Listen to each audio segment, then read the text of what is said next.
এবছর একাদশ শ্রেণীতে যারা বাংলা বিষয়ে পরীক্ষা দিচ্ছ যে সমস্ত ছাত্রছাত্রীরা, তাদের জন্য আমাদের সানরাইজ একাডেমির পক্ষ থেকে আমরা তোমাদের যে বড় প্রশ্নগুলো পড়ে সেই বড় প্রশ্নগুলোর একটা সাজেশন আমরা করে দিয়েছি।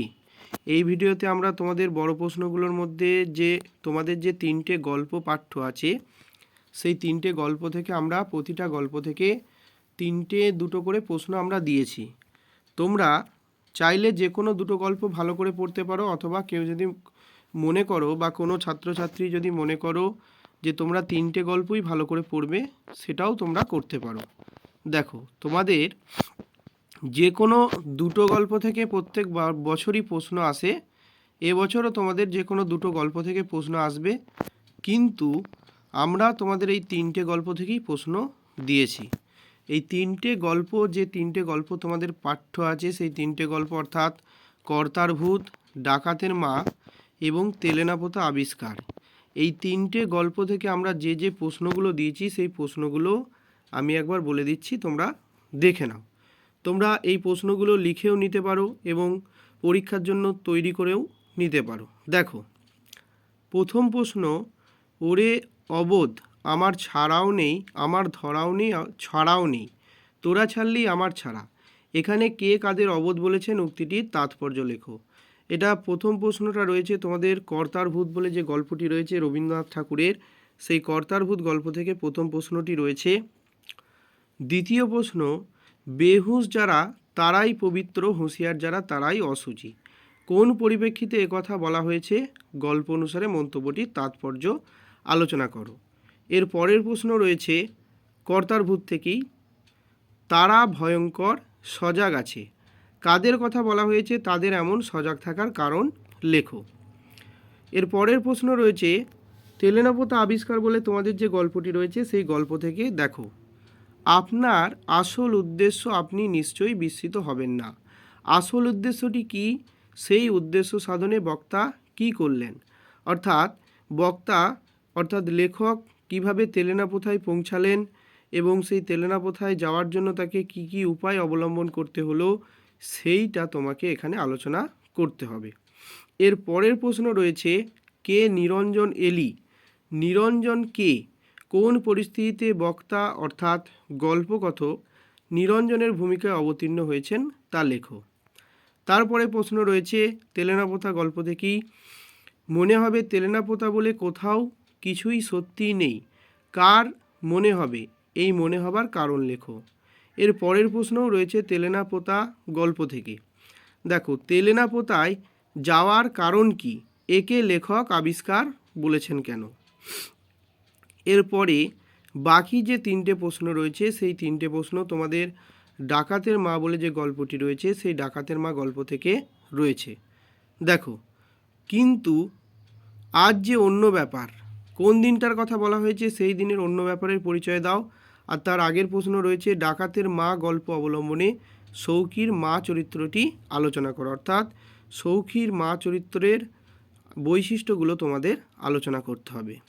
এর পরের প্রশ্ন রয়েছে তার বাড়ি ফিরবার আনন্দ অর্ধেক হয়ে গিয়েছে মুহূর্তের মধ্যে, তার বলতে কার কথা বলা হয়েছে, কেন তার এমন মনে হয়েছিল। অর্থাৎ সৌখী যখন জেল থেকে বাড়ি ফিরে এসেছিল, জেল থেকে বাড়ি ফিরে আসার পর তার যে অভিজ্ঞতা বা তার যে অনুভূতি হয়েছিল, সেই অনুভূতিটাকে তোমাকে এখানে বিশ্লেষণ করতে হবে। এর পরের প্রশ্ন রয়েছে বাংলা কবিতা। দেখো, তোমাদের যে 4টে কবিতা রয়েছে সেই 4টে কবিতা থেকে প্রত্যেকটি কবিতা থেকেই তোমাদের প্রশ্ন আসে, তাই 4টে কবিতা থেকেই আমরা প্রশ্ন দিয়েছি। 2-3টে করে সব কবিতাগুলো থেকে মোটামুটি মিলিয়ে আমরা মোট 10টা প্রশ্ন দিয়েছি। তোমাদের কিন্তু 4টে কবিতাই ভালো করে করতে হবে। তার কারণ হচ্ছে যে প্রত্যেকটা কবিতা থেকে যেহেতু প্রশ্ন আসে, তোমরা যদি কেউ মনে করো যে কেউ 2টো কবিতা থেকে করবে, কেউ বা যে কোনো একটা কবিতা থেকে করবে, এখানে কিন্তু এমনটা করলে অসুবিধায় পড়বে তোমরা নিজেরাই। কারণ প্রত্যেকটা কবিতা থেকেই প্রশ্ন আসবে একটা একটা করে, আর সেখান থেকে মোট 2টো প্রশ্নের উত্তর তোমাদের এখানে করতে হবে। দেখো, প্রথম প্রশ্ন রয়েছে নীলধ্বজের প্রতি জনা কবিতা থেকে। নীলধ্বজের প্রতি জনা কবিতা অবলম্বনে ক্রুদ্ধ জনার অভিমানী স্বর কীভাবে ধরা পড়েছে তা আলোচনা করো। এর পরের প্রশ্ন রয়েছে হায় পাগলিনী জনা, পাঠ্যপত্র অনুসারে পাগলিনী জনার চরিত্র বিশ্লেষণ করো। পরের প্রশ্ন, এই প্রশ্নটিও নীলধ্বজের প্রতি জনা কবিতা থেকে রয়েছে। এ বিষম জ্বালা দেব ভুলিব সত্তরে, কোন জ্বালাকে ভুলতে চেয়েছেন, তা বিষম কেন, তা ভোলার জন্য বক্তা শেষ পর্যন্ত কোন পদ বেছে নিয়েছেন তা আলোচনা করো। এরপর রয়েছে তোমাদের 3টে প্রশ্ন রয়েছে দ্বীপান্তরের বন্দিনী কবিতা থেকে। দেখো, দ্বীপান্তরের বন্দিনী কবিতার প্রথম প্রশ্ন হচ্ছে, দ্বীপান্তরের বন্দিনী কে? সেই বন্দিনীকে মুক্ত করার জন্য কবির যে আকুলতা প্রকাশিত হয়েছে তা নিজের ভাষায় লেখো। এর পরের প্রশ্ন রয়েছে দ্বীপান্তরের বন্দিনী কবিতা থেকে, দ্বীপান্তরের ঘানিতে লেগেছে যুগান্তরের ঘূর্ণিপাক। দ্বীপান্তরে ঘূর্ণিপাক কথাটি তাৎপর্য আলোচনা করো। এর পরের প্রশ্ন রয়েছে, ধ্বংস হলো কি রক্ষপুর? রক্ষপুর বলতে কবি কি বুঝিয়েছেন, তা কিভাবে ধ্বংস হবে? এরপর রয়েছে তোমাদের নুন বলে যে কবিতাটি রয়েছে জয় গোস্বামীর, সেই নুন কবিতা থেকে রয়েছে 3টে প্রশ্ন রয়েছে। দেখো, নুন কবিতার প্রথম প্রশ্ন হচ্ছে, আমরা তো অল্পে খুশি। নুন কবিতা অবলম্বনে অল্পে খুশি মানুষদের জীবনযাত্রার বর্ণনা দাও। তারপর, আমাদের শুকনো ভাতে একটু লবণের ব্যবস্থা হোক, কার কাছে এই দাবি, কেন এই দাবি, তা আলোচনা করো। এর পরের প্রশ্ন রয়েছে নুন কবিতা থেকে, মাঝে মাঝে চলেও না দিন, কার কেন দিন চলে না, অথবা নুন কবিতায় সাধারণ নিম্নবিত্ত মানুষের আশা আকাঙ্ক্ষা ও হতাশা ব্যর্থতা কিভাবে প্রকাশ পেয়েছে তা আলোচনা করো। এর পরের প্রশ্ন অর্থাৎ তোমাদের যে আরেকটি কবিতা রয়েছে সেটি হলো বাড়ির কাছে আরসিনগর।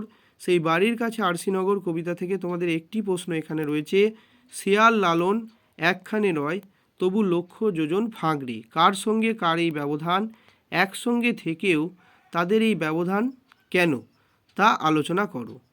এই ভিডিওর মধ্যে আমরা তোমাদের যে গল্প অংশ এবং কবিতা অংশ রয়েছে, তোমরা যারা একাদশ শ্রেণীর ছাত্রছাত্রী রয়েছে, যারা বাংলা বিষয়ে একাদশ শ্রেণীতে এবছর অর্থাৎ 2024-এ যারা পরীক্ষা দেবে, তাদের এখান থেকে তোমরা এই প্রশ্নগুলোকে করে নিতে পারবে, তাহলেই তোমাদের কিন্তু আর কোনো সমস্যা হবে না।